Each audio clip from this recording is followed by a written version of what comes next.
नमस्कार। आज हम एक नए फिल्म F1 की समीक्षा का गहराई से जायजा लेने वाले हैं।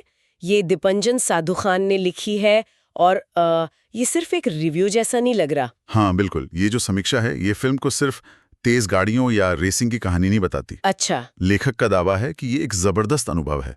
मतलब बहुत असली, तेज और अ, चौंकाने वाली बात यह है कि भावनात्मक रूप से भी काफी गहरा है। भावनात्मक रूप से गहरा? Racing film. हाँ, वही तो। समीक्षक तो इसे हाल के दशकों की सबसे यथार्थवादी, और उन्होंने एक शब्द इस्तेमाल किया है, जीवंत सिनेमा, वैसी परिस्थितियों में से एक मान रहे हैं। जीवंत सिनेमा। ये शब्द ध्यान खींचता है। तो आज की हमारी इस पड़ताल में हम इसी समीक्षा के कुछ खास पहलुओं पर बात करेंगे। जरूर। जैसे फिल्म शुरू होते ही जो वो तीव्रता महसूस होती है, वो कमाल का यथार्थवाद जिसका जिक्र है, फिर ब्रैड पिट का वो अनुभवी रेसर वाला किरदार, और वो नया रुकी, उनके बीच का रिश्ता। हाँ, वो केमिस्ट्री। और हाँ, वो अप्रत्याशित भावनात्मक गहराई। चलिए शुरू करते हैं इस तीव्रता और यथार्थवाद से। समीक्षा कहती है कि ये शुरुआत से ही एकदम पकड़ लेता है। बिल्कुल। समीक्षा के शब्दों में कहें तो पहले ही सेकंड से पेडल मेडल पर होता है।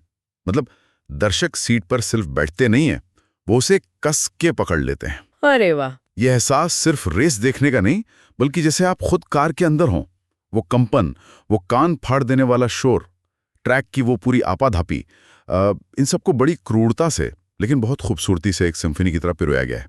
और यथार्थवाद, उसका स्तर कैसा बताया है? लगता है इस पर काफी जोर दिया गया है। हाँ, बहुत ज्यादा।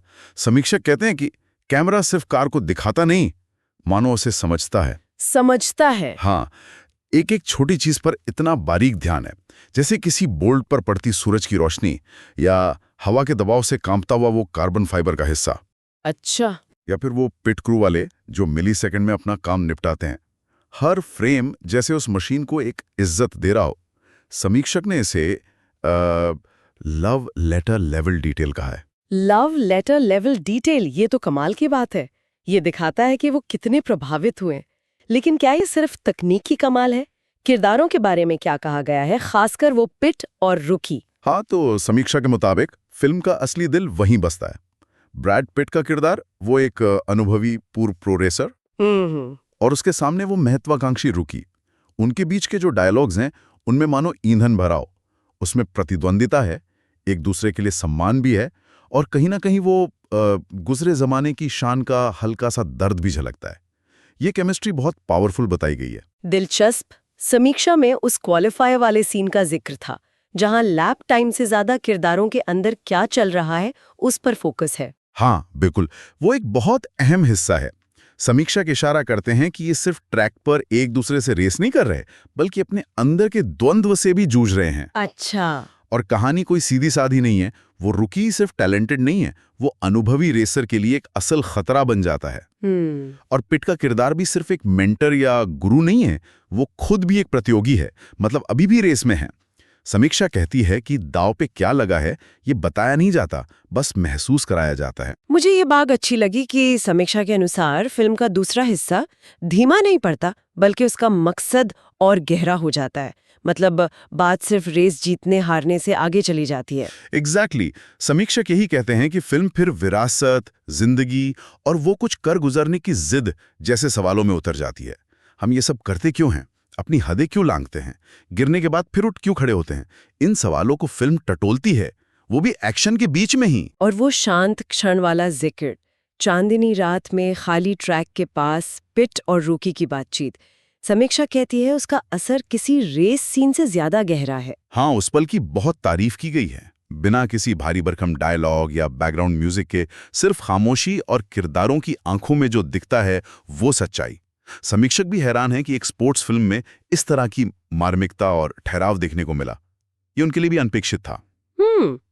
अब अंत की तरफ आते हैं। वो आखिरी रेस, समीक्षा उसे विस्फोटक नहीं कह रही, बल्कि अर्जित यानी कमाया हुआ सा महसूस होने वाला बता रही है। ये टकराव से ज्यादा बैले जैसा क्यों लगा उन्हें? उनका कहना है कि क्लाइमैक्स तक आते आते वो किरदारों के सफर से इतना जुड़ गए थे कि आखिरी रेस सिर्फ हार जीत का मुकाबला नहीं रही। अच्छा। कि वो आलोचना करना भूल गए और बस एक फैन बन गए थे देखते देखते। ये तो किसी समीक्षक के लिए बहुत बड़ी बात है। उन्होंने इसकी तुलना रश या फोर्ड वी फरारी जैसी फिल्मों से भी की है शायद। हाँ, की है, और कहा है कि ये उन सबसे बिल्कुल अलग है और शायद बेहतर भी। उनके हिसाब से ये तेज है, यथार्थवादी है, देखने में शानदार है और सबसे बड़ी बात, भावनात्मक रूप से झकझोर देती है। इसीलिए उन्होंने इसे पूरे 100 दिए हैं और बार-बार जीवंत सिनेमा कहा है। तो कुल मिला के दीपंजन साधु खान की ये समीक्षा F1 को सिर्फ एक रेसिंग फिल्म के तौर पर नहीं देख रही। बिल्कुल नहीं। ये इसे एक ऐसा अनुभव बता रही है जिसे आप शारीरिक रूप से महसूस करते हैं, जो हैरान करने वाले यथार्थवाद से भरा है, हाई ऑक्टेन एक्शन में लिपटा है और साथ ही किरदारों की गहराइयों में भी उतरता है। सही कहा। और अंत में समीक्षा एक बहुत दिलचस्प सवाल भी छोड़ जाती है सोचने के लिए। क्या? कि फिल्म इस बात की पड़ताल करती है कि इंसान अपनी सीमाएं क्यों लांघना चाहता है, कभी-कभी तो जीत से भी आगे जाने की कोशिश क्यों करता है।